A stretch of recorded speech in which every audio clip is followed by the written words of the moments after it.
मिलाद रहेगा न हुजूर के बारे में जानकारी आम होगी।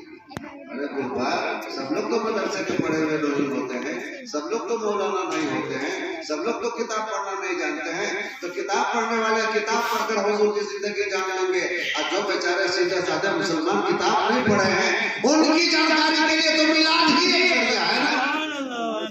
इसलिए मिलाद करना बिल्कुल नहीं छोड़िए। मिलाद करना छोड़ दीजिएगा तो सुन्नियत मजबूत हो जाएगी।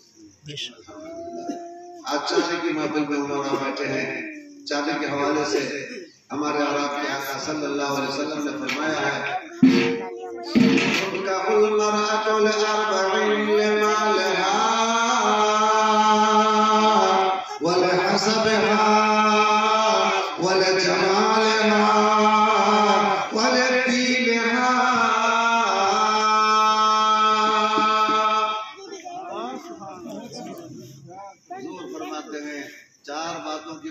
निकाह किया जाता, शादी की जाती है चार बातों की वजह से। वो चार बातें क्या क्या हैं? जो दुनिया में चल रहा है उसी को हुजूर ने बयान किया। सबसे पहले लोग क्या तलाशते हैं शादी में?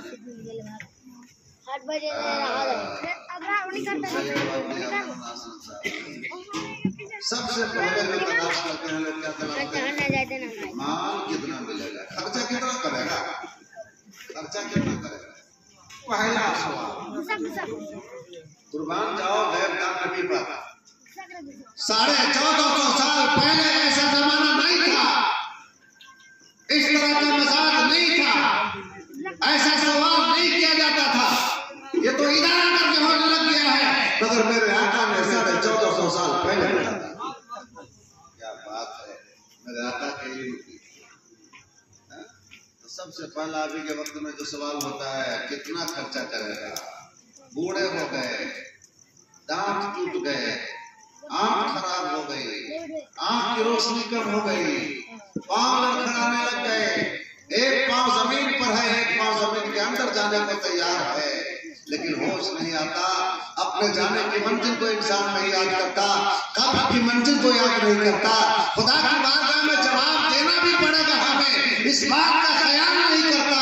एकदम अपने जमीन का सौदा कर रखा है, अपनी इंसानियत का सौदा कर रखा, अपनी शराफत का सौदा कर लिया, अपनी इंसानियत को बेच देता है। शरीयत को एक तरफ करके सबसे पहले माल की फरमाइश करता है। मेरे भाई जिनकी उम्र ज्यादा हो गई, मरने के करीब हो गए, वो क्यों अपने ईमान का सौदा कर रहे हैं? क्यों अपने बेटा को या अपने पोता को बेचने की बात कर रहा है? अल्लाह ताला ने तो तुम्हें मुकर्रम बनाकर भेजा है, इंसान को अल्लाह ताला ने बड़ी अजमत बनाकर भेजा है। लक़द खलक़नल इंसान फी अहसनि तक़वीम, हमने इंसान को सबसे बेहतरीन पैकर में ढाला है।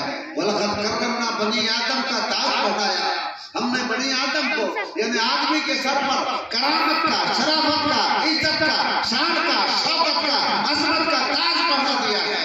अल्लाह ताला ने तो हमें ताज पहना कर भेजा शराफत का, लेकिन हम बैगन से भी ज्यादा गिरते हैं। इससे भंटा बैगन से भी ज्यादा हम गिर गए। ये रखा है। बाजार तो जाते होंगे आप लोग, सब्जी बाजार में तो जाते होंगे, तो देखते होंगे कि कुछ सब्जी किसी के झोला में है, किसी के हाथ में है, और कुछ सब्जी जमीन पर बोरा में है।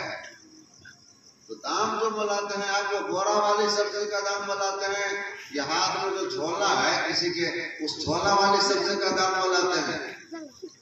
जवाब दीजिएगा। बिल्कुल सही जवाब दिया आपने। बोरा वाली सब्जी का आप दाम मिलाते हैं ना, कैसे किलो, कैसे पसेरी, जो भी करना हो, आप बोरा वाली सब्जी का दाम पूछते हैं। जो जमीन पर है उसका दाम पूछते हैं, जो किसी के हाथ में आ गई सब्जी उसका दाम नहीं पूछते हैं। क्या पता चला? गोया कि वो बैगन, आलू, टमाटर अपनी जबान में हाथ चढ़ाता है। वो खरीदने वालों, मेरा दाम मत पूछना, मैं एक बार बिक चुकी हूँ। मेरा दाम मत पूछना, मैं एक बार बिक चुकी हूँ, लिहाजा दोबारा नहीं बिकोगी। फिर लेना हो, खरीदना हो, दाम करना हो तो बोरे वाली सब्जी की दाम करना। अरे एक बैगन जब दोबारा एक बार बिकने के बाद दोबारा बिकने को तैयार नहीं, तो ये मुसलमान कैसे बार बार अपने बेटा को बेच रहा है, अपने भाई को बेच रहा है, अपनी जमीन को बेच रहा है, अपनी शराफत को बेच रहा है, गैरत इंसान تعالیٰ نے تو مومنوں کی جان کو، مومنوں کے مال کو جنت کے بدلے خرید لیا ہے۔ قرآن کا ارشاد ہے ان اللہ اشترى من المؤمنین انفسهم واموالهم بان لهم الجنہ، بے شک اللہ نے مومنوں کی جان کو، مومنوں کے مال کو خرید لیا ہے جنت کے بدلے۔ جنت کے بدلے مومنوں کی جان کو، مومنوں کے مال کو اللہ نے خرید لیا ہے جنت کے بدلے۔ تو اللہ جب ہمارا خریدار ہو گیا تو پھر دنیا کا کون ہوگا ہمارا دوسرا خریدار؟ خریدار جب پاورفل ہو تو اس سے کون خریدے گا بھائی؟ اللہ نے ہمیں خرید لیا ہے۔ اے میرے بھائیو، شادی کرنے کے موقع پر اپنی زمین کا سودا مت کرو، اپنی غیرت انسانی کا سودا مت کرو، اپنی حمیت کا، شرافت کا سودا مت کرو، بیچنے بکنے کی بات مت کرو، جانوروں کی طرح اپنے بیٹے کو بیچنے کی بات مت کرو۔ اور اگر بیچو گے تو وہی ہوگا، دلہن آئے گی اور 2-4 مہینے کے بعد اپنے دلہا کو انگلی پہ نچائے گی۔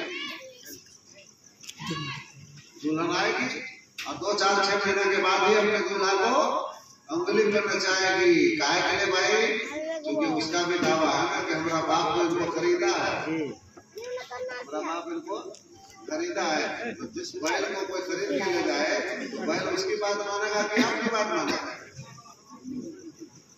جس دروازے پہ بیل جائے گا خریدا کر کے اس کی بات نہ مانے گا، جو کرے گا وہ نہ کرے گا، تو بیل پر اس کی حکومت نہ چلے گی۔ تو آپ نے اپنے بیٹا کو بیل بنا دیا، بیچ دیا تو ظاہر بات ہے اب اس بیل پر حکومت آپ کی کائے کو رہے گی؟ حکومت تو اس خریدار کی رہے گی جس نے خرید رکھا ہے۔ تو آپ بولتے ہیں بعد میں مگر مچھر آنسو بہاتے ہیں کہ میرا بیٹا میری بات نہیں مانتا تھا۔